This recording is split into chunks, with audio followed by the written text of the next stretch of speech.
tous qui suivez l'émission Notre Dieu règne encore, émise par les ondes de Espérance TV, que la grâce et la miséricorde vous soient accordées de la part de notre Seigneur et Sauveur Jésus-Christ. Amen. Joignons-nous dans la prière. Éternel, ta parole est lumière. Qu'à travers l'émission de ces ondes d'Espérance TV, ta lumière touche les cœurs et les vies au nom de Jésus. Amen. Le thème que nous allons développer avec vous est le suivant: Éternel, si seulement. Éternel, si seulement. Et nous trouvons notre texte dans 1 Chronique chapitre 4, 8 à 11. Koz engendra Anub et Hatsobeba et les familles d'Akarchel, fils d'Arum. Jaébeth était plus considéré que ses frères. Sa mère lui donna le nom de Jaébeth en disant: c'est parce que je l'ai enfanté avec douleur. Jaébeth invoqua le Dieu d'Israël en disant: si tu me bénis et que tu étendes mes limites, si ta main est avec moi, et si tu me préserves du malheur, en sorte que je ne sois pas dans la souffrance. Et Dieu accorda ce qu'il avait demandé. Kéloub, frère de Shusha, engendra Méchir, qui fut père d'Eshton. Amen. Bien-aimés, pour mieux comprendre ce texte, il faudrait remonter jusqu'au chapitre 3 et enfin continuer jusqu'à la fin du chapitre 4 de 1 Chronique, où toute la descendance du roi David est égrenée. Et au milieu de l'énumération de ses descendants, nous tombons sur une histoire, l'histoire de Jaébeth, histoire d'une restauration. Et je voudrais que nous nous penchions un peu sur les réalités socio-culturelles en ce qui concerne l'attribution des prénoms à la naissance. En fonction des réalités d'une société, la situation change. Ainsi donc ici en Afrique, précisément en Côte d'Ivoire, c'est le père qui attribue le nom à l'enfant. Mais il se trouve qu'en Israël, la mère aussi, la mère légale, pouvait attribuer le nom à un enfant.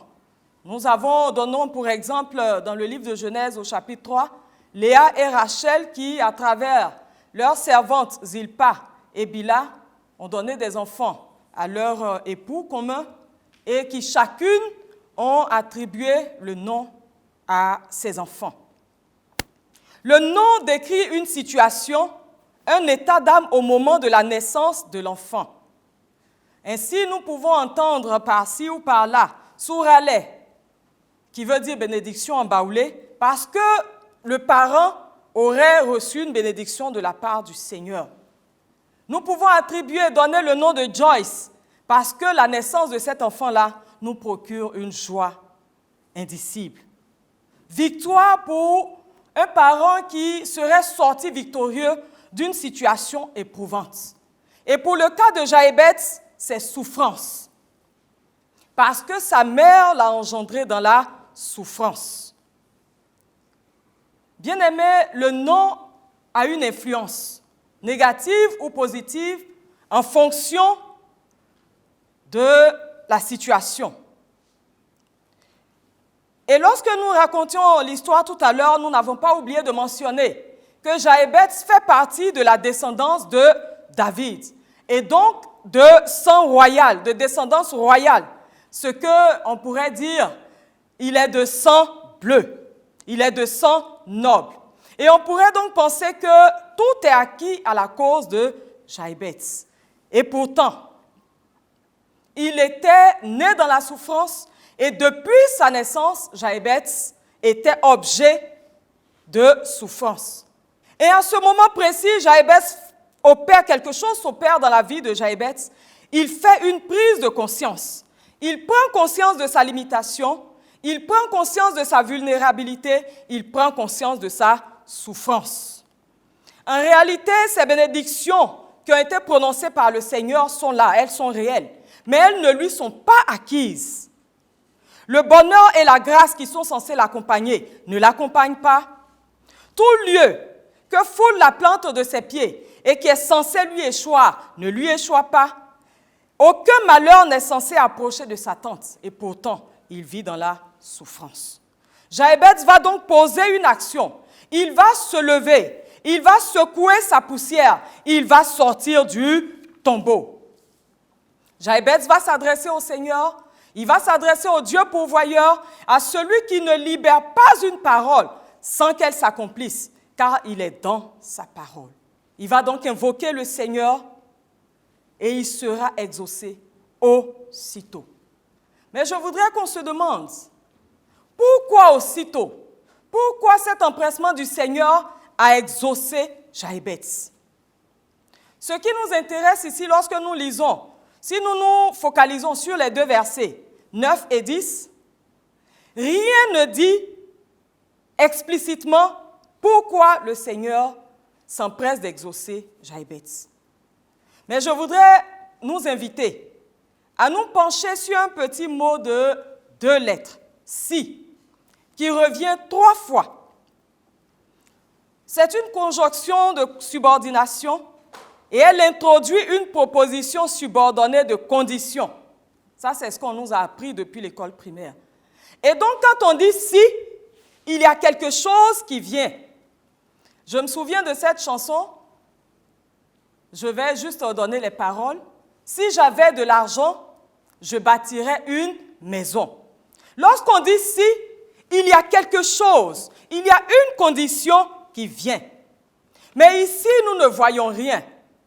Mais pour celui de qui Dieu fait tomber les écailles des yeux, il voit ce que Jochebed a dit, la condition. Les 3 points de suspension.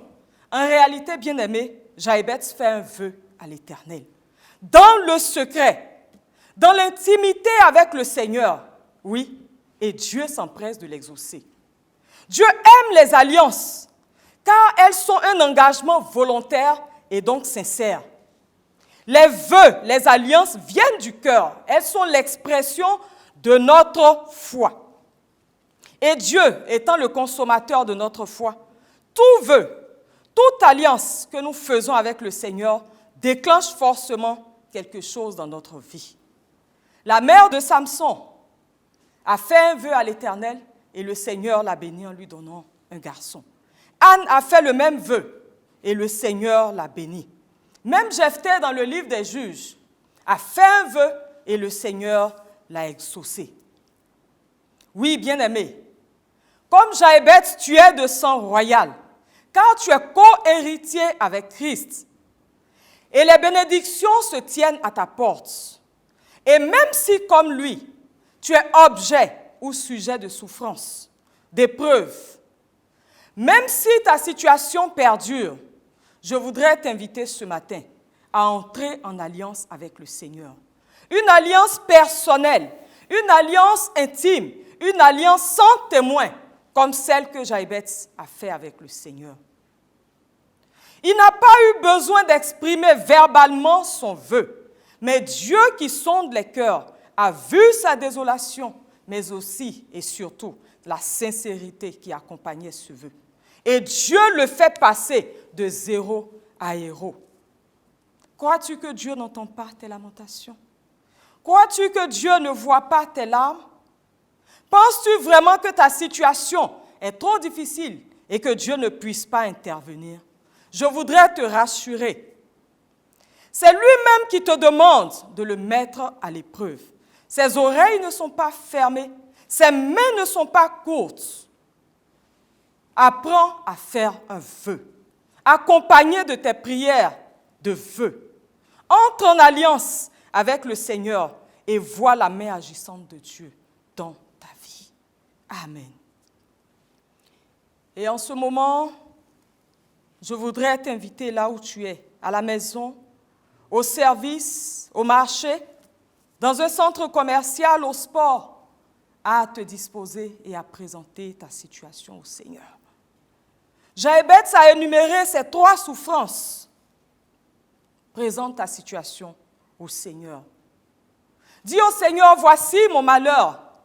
S'il te plaise de me faire sortir du malheur, s'il te plaise de me guérir de la maladie, si tu pouvais seulement me sortir du chômage et m'ouvrir les portes du travail, si et seulement si, Seigneur, alors voici ce que je ferai.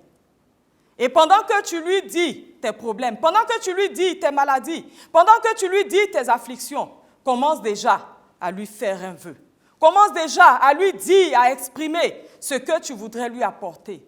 Ton cœur, lui consacrer ton enfant, lui consacrer tes finances. Commence à prier le Seigneur et tu verras sa main agir dans ta vie. Éternel, je voudrais te présenter la vie de cet enfant, la vie de cet être qui en ce moment a compris que si longtemps ses prières ont tardé à être exaucées, c'est certainement parce que tu voulais qu'il effectue, tu voulais qu'il entre en alliance avec toi. Sois attentif à cette prière. Accepte cette alliance qu'il tisse avec toi maintenant et hâte-toi de l'exaucer. Au nom puissant de Jésus. Merci pour ce message. Merci pour ce temps de prière et d'exhortation. Béni sois-tu, parce que tu sièges dans ta parole, tu opères la guérison, tu opères les miracles, tu consoles ton peuple, tu le restaures et tu le relèves. Au nom puissant de Jésus. Amen.